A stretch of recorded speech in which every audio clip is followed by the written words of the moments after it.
अगर हम सर विंशोत्तरी दशा को देखें तो वो जो भी हमारा जन्म का नक्षत्र होता है उसके लॉर्ड से शुरू होती है। हमारी विंशोत्तरी महादशा जो होती है वो शुरू होती है। ये जो योगिनी दशा है ये कैसे शुरू होती है? क्या ये भी नक्षत्र से जुड़ी है? नक्षत्र से होती है। अच्छा। पराशर जी ने लिखा है कि स्टार्टिंग आर्द्रा नक्षत्र से मंगला शुरू होगी। आर्द्रा नक्षत्र से मंगला शुरू होगी। बस उसके अब सीरीज बना लो आप। उसके सीरीज बन जाएंगे यार, जिस भी नक्षत्र में पैदा हुए हैं। ठीक है ना। तो मैंने यहीं से हिंट लेकर के हर योगिनी को एक नक्षत्र के साथ जोड़ा है। तो मैं जब योगिनी दशा देखता हूं तो देखता हूं ये किस नक्षत्र की है। कहां से हिंट मिलता है? पराशर जी कहते हैं आर्द्रा से मंगला बनती है। अच्छा, बहुत बड़ा सेंटेंस है। तो जो और दूसरी धान्या बनी है, पिंगला बनी है, जो भी बनी है, किस नक्षत्र से बनी है? तो इंपॉर्टेंस नक्षत्र की हो जाती है। अब आप उस नक्षत्र को देख लो, वो कैसा है भाई कुंडली में, कहां बैठा है। साइन तो पता चल गया आपको उस नक्षत्र का। वो साइन को लगन बना लो और पहले सबसे चेक करो नक्षत्र कहां है। अच्छा। वो खुद उसका स्वामी। ये देखिए, मैं इसको योगिनी दशा को मैग्निफाइड व्यू ऑफ विंशोत्तरी ये बोलता हूं कि विंशोत्तरी पराशर जी ने कहा है कि सबसे सुप्रीम कलयुग में विंशोत्तरी दशा है। पराशर जी ने लिखा है ये, और ये लघु पराशरी में फिर रिपीट किया है कि जब मैं दशा की बात कर रहा हूं तो मैं विंशोत्तरी दशा की बात कर रहा हूं। Again importance. ठीक है। मैं इसको कहता हूं अब विंशोत्तरी आपकी 120 साल की है, क्योंकि विंशोत्तरी मान के चलती है कि मनुष्य की पूर्ण आयु अंडर 20 ईयर्स है। लॉर्ड कृष्ण जब 120 साल के हुए थे, पूरी साइकिल कंप्लीट हो गई थी और उनकी मृत्यु हुई थी। मृत्यु नहीं, अपने धाम को चले गए। अपवाद भी मिलते हैं कि लोग 120 साल से ऊपर भी जिंदा रहते हैं, बहुत है। ठीक है। रामकृष्ण परमहंस के जो गुरु थे तोतापुरी, उनकी एज किसी को नहीं पता। कहीं उन्होंने बोला है रामकृष्ण जी ने कि जब मैं उनसे मिला तो वो 350 साल की उम्र के थे। देवराहा बाबा के बारे में भी कहा जाता है। तो वो एक पक्का नहीं है। अब आप योगिनी से देखो तो इसमें जो तीनों साइकिल हम लेकर के 108 ईयर्स आता है।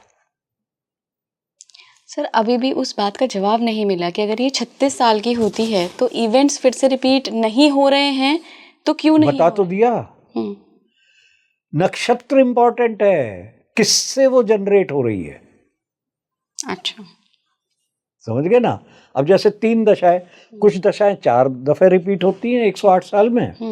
नक्षत्र दशाएं तो यही रिपीट होंगी, 8 × 24, परंतु नक्षत्र 27 है जी।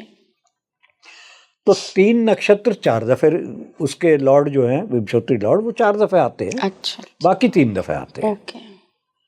तो हमें ये तय करना होता है कि ये योगिनी किस नक्षत्र से जनरेट हुई है, उसके हिसाब से वो फल देगी। अब मैं आपको एक बताता हूं, एक आप लिख लो, चाहे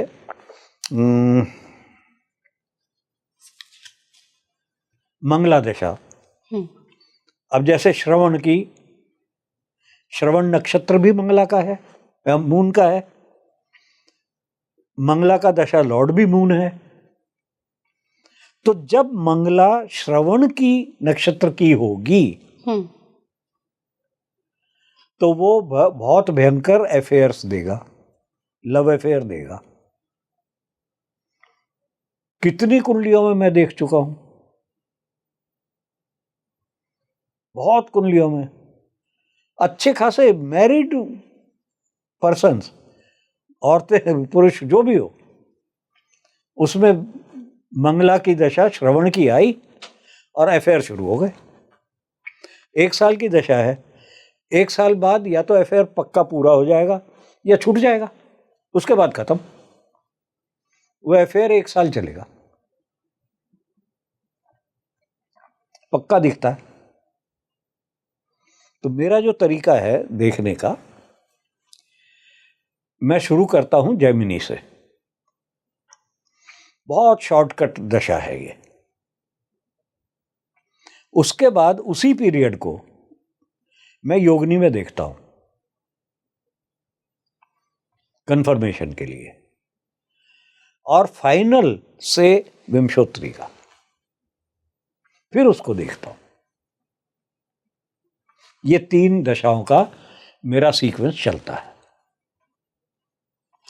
सर, इससे देश दुनिया का प्रेडिक्शन भी होता है योगिनी दशा से? मैंने इंडिया की दी ना एग्जांपल। 2025 के बारे में आपने कुछ प्रेडिक्शन 2025 अब देखिए, 2022 जून के बाद, धान्या के बाद हमारी भ्रामरी दशा आई। अच्छा, भ्रामरी दशा। धान्या के बाद भ्रामरी आई। भ्रामरी 4 साल की थी। ये जो धान्या अभी खत्म हुई थी, ये राहु नक्षत्र की थी। अच्छा अच्छा, राहु नक्षत्र की थी, शतभिषा की। शतभिषा। तो अब उसके बाद बृहस्पति का नक्षत्र आया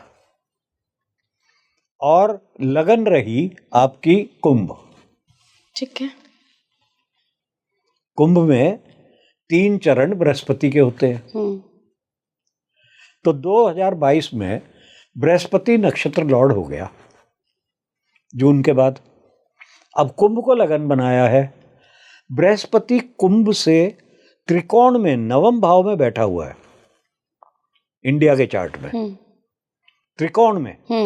2nd का लॉर्ड है, 11th का लॉर्ड है, और लगन बना रहा हूं कुंभ में, और 9th में बैठा हुआ है। तो मैंने प्रिडिक्शन की थी कि जब तक ये कुंभ में बृहस्पति की दशा रहेगी नक्षत्र की, 3 साल भारत के लिए इकोनॉमिक गेन जबरदस्त है। ये मैंने 2019 में क्लासरूम में की थी। जून 2025 के बाद ये नक्षत्र जो है अब जुपिटर का प्रोग्रेस होकर के वो मीन में चला जाएगा। कुंभ के बाद मीन में चला जाएगा। मीन से जुपिटर 8वें में बैठा हुआ है, तुला में। ओके। 8वां तो घर अच्छा नहीं है, नहीं, हाउस ठीक नहीं है।